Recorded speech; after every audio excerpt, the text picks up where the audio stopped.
Believe it or not, the exact same reason for a problem can fix that problem.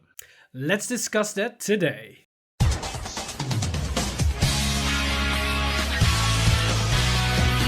Stand up! Vanguard!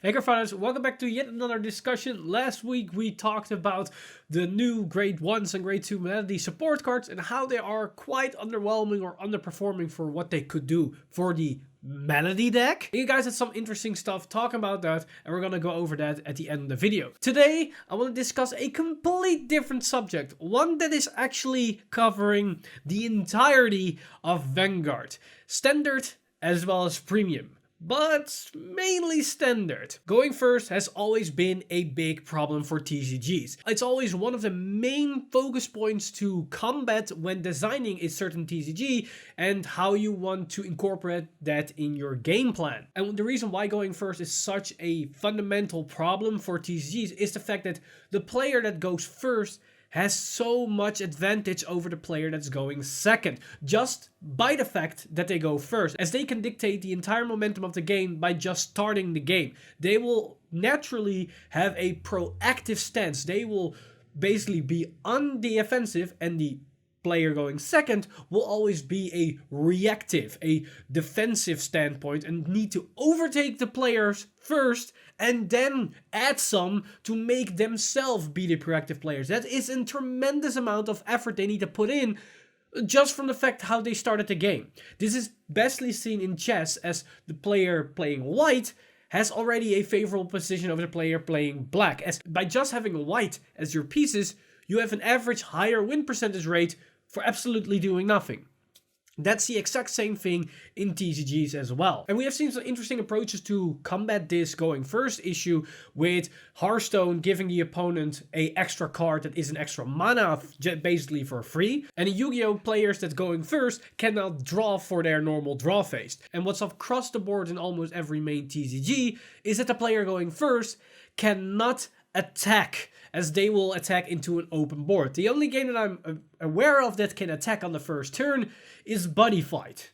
Sure, they can only attack once, but they can attack on turn 1 even though their opponent has no way of playing a card in some kind of shape or form. And Vanguard only applied the you cannot attack on turn 1 rule for the player that's going first. So besides that they cannot attack first, they have everything that the player going second in the same capacity. And sure, you can say the player going second can then have the momentum of the attacking, but then again, player 1 can go first at the higher grade, so they will always have first advantage for stronger attacks. And in Vanguard, that's a pretty big thing, as that will mean the player going first will have their grade 3s first. And the reason why that's big, and I even explained it in the anime show, is that grade 3s have twin drive.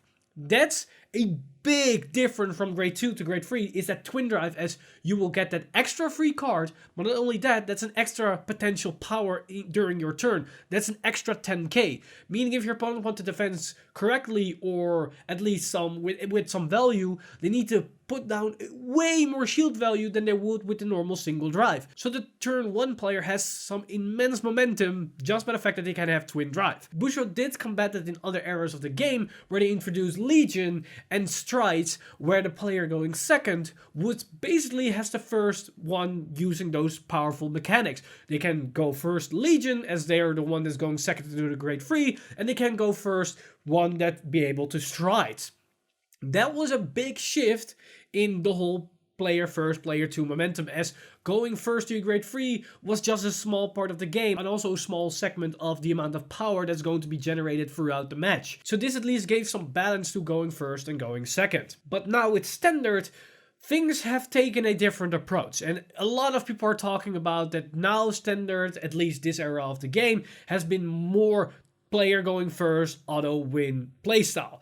And this for obvious reasons, as we don't have something like Legion mechanic, we don't have something like Stride mechanics, and all our boss monsters are active either on the first grade 3 turn or when we go second to grade 3, but they don't interact with our opponent in any shape or form. We have some examples with like Gancelot and Mordred Phantom, where your opponent needs to be also on grade 3. This somewhat mimics the going first, going second thing with Legion and Strides, but not to a good enough extent to justify that the player going second had more power. And the big reason for that is because not only does the first player get first access to Twin Drive right now, because grade 3 is the climax of power in most decks, they also get the first access to the imaginary gift markers as you get that on the right grade 3. So you get Twin Drive and that extra marker on top of that. And with all the different markers, that can either be an extra card in hand, an extra defensive tool option, that can be an extra multi-attack potential with free power, that can also be insane amounts of extra free power onto the board. And you will get that before your opponent every single time, and you will get that extra advantage just by going first. And that has been shifted in some insane ways with all those multiple marker spam abilities, like Mordred Phantom, for example. Even with the Hunskay cards, we have seen that also with Pale Moon, with their Nightmare Duel engine, where they can suddenly pump out 3 to 4 Axel markers while your opponent is still at grade 2. Those type of mechanics really gives the player going first way too much advantage over your opponent that is going second. And currently there hasn't been anything done by Bushiroad to combat this in some kind of way, or at least balance the whole going first, going second to a more favorable position. Especially now with the upcoming Bermuda cards that are going to come out with Riviere, where once again a player going first is going to get some insane amounts of value over the player going second. But however, this doesn't have to be the end of the world, as this can be easily combated. As I already discussed this in previous video where Imaginary Gift Marker Type 2 came out, that this could give players going second more power, as the one going first has to decide on their marker first, and the player going second can then counterpick their markers accordingly. Sadly, with the amount of markers we have right now, it doesn't really work that way, as we don't really have counter markers against each other that are way stronger against a specific type of marker or not.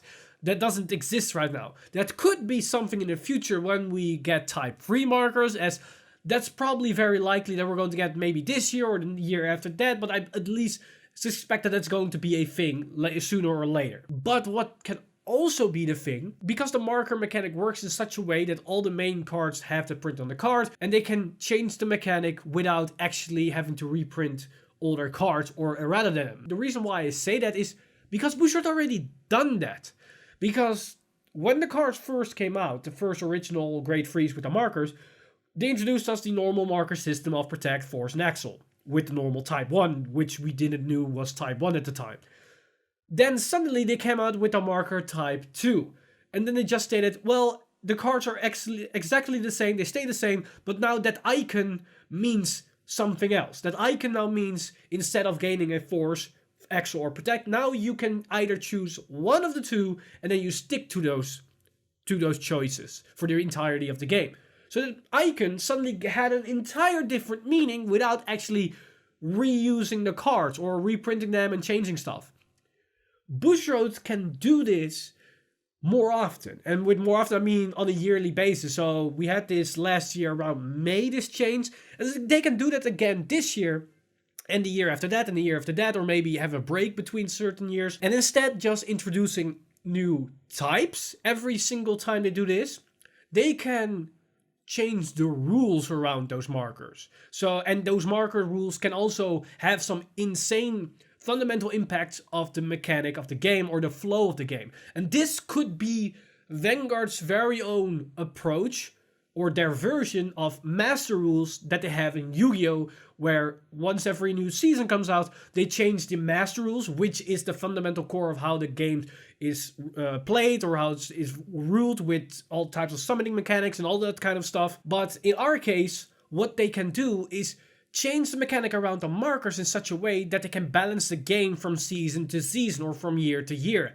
And what I'm basically hinting at is they can change the marker system that to get the first marker, you need to be sitting on grade 3, and your opponent needs to be sitting at grade 3 as well.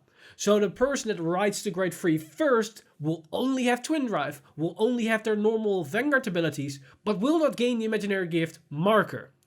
once the opponent writes up to their grade 3, then they get that marker because your opponent is sitting at their grade 3. So this way you balance the power skills of the game accordingly, so you give the player going first some additional power, but not insane amount, which they can then spiral out of control. And then you give the player going second a little bit more power to combat the fact that they were behind the entirety of the previous 2 to 3 turns. And this will fix some overpowered decks. Think about the Riviere. Riviere, when they do the superior ride, they will get insane amounts of power with all the extra force markers they're going to spam out, so defensive triggers won't matter. Now they do, because if the Riviere player is going first to grade 3, all those attacks on the Vanguard circle are just going to be 13k.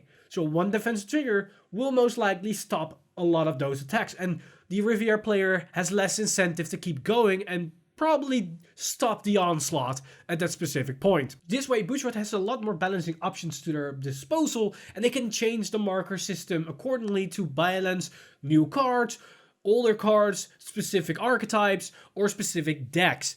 And doing this, they will give themselves more breathing room with the whole gift marker mechanic, as they can now shape the game in such a way without actually impacting cards all that much, as we can still use the old cards, we don't have to get new cards, we don't have to get errata version, and there will less be confusion about it. The only thing is that once they do these type of major changes, we probably have a week or two where players have to get accustomed to the new rulings.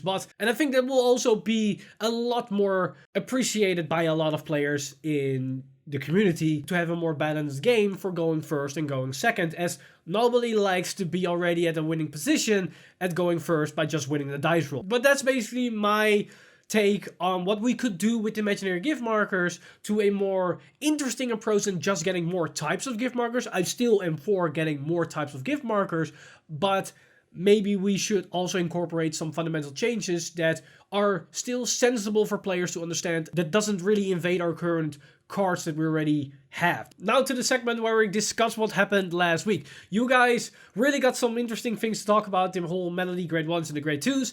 But before I go into some of the comments and give my takes on those comments, I first need to clarify something, because a lot of people were getting confused and start saying things that were farthest from the truth. The grade 2 Melody cards, except for Sonatas, don't have an actual Melody skill.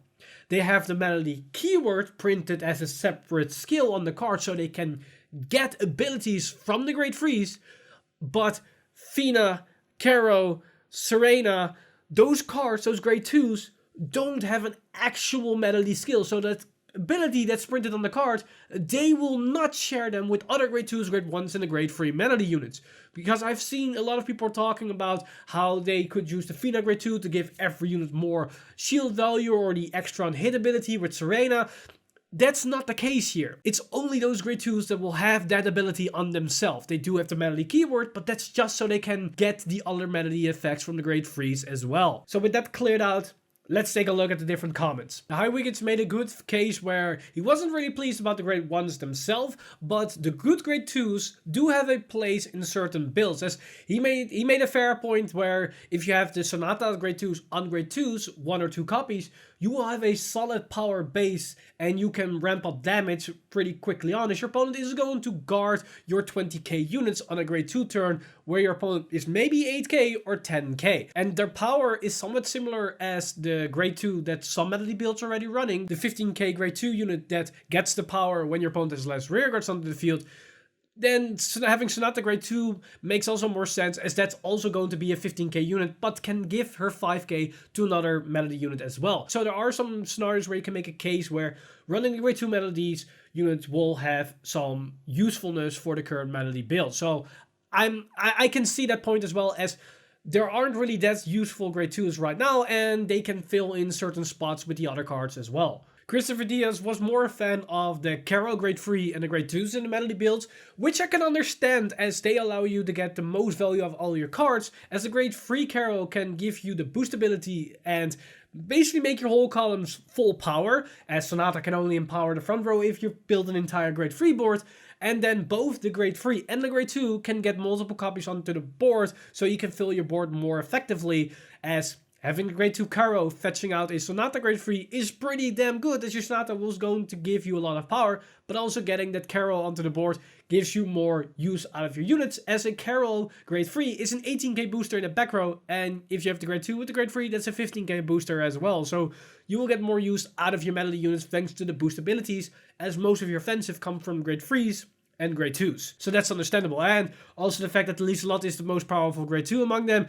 Yes, it's quite obvious. Lieselot is one of the strongest cards Bermuda got access to and will be stronger than most other cards. But sadly, because of the choice restriction with Sonata, it will not run in most melody builds unless you drop the Sonata grade 3 from the build entirely. Michael Bigelow shares my opinion about that melody grade 2s are overall on the board pretty weak in comparison, but he does like the grade 2 Fina because in combination with the grade 3 Fina, that's a 25k shield, which is pretty huge and can stop a lot of attacks. And if it's on the board in the front row, it's somewhat a taunt if you're familiar with Hearthstone, so it also removes a potential attack. And he makes a point that Bushrod might have learned from their mistake with the grade 3 melody units, as they were pretty overpowered in comparison with what was released at the time. But he thinks it might be giving them too much credit, but I personally think that they actually learned from their mistake. Bushrod is a company that is making these TCGs, and if they do not learn from their mistakes, and if they did not learn from their mistakes in the past,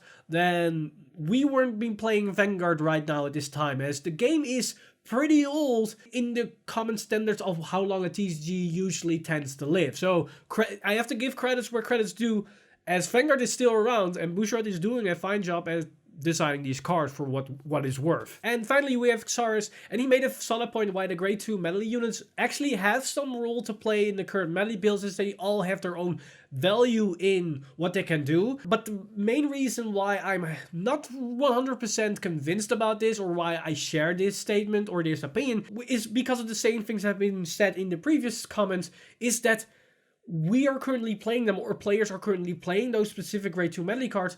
It's because we don't have much better to play in the grade 2 lineup.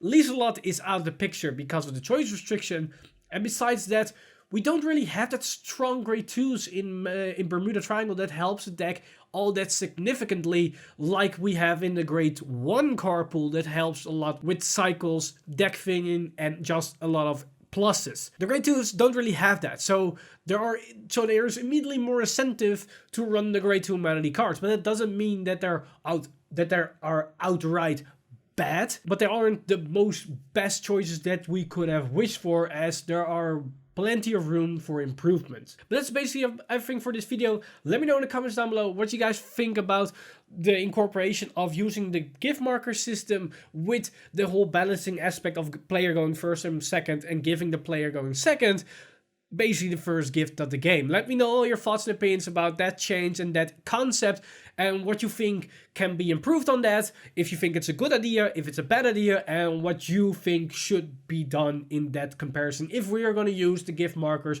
for that approach, as there are some different approaches that we can take and different interesting concepts that we can utilize to use these gift markers a more interesting thing, because maybe we can use them in a complete different way. Let me know all your thoughts and opinions down below, and I will showcase the interesting comments and suggestions in next week's video.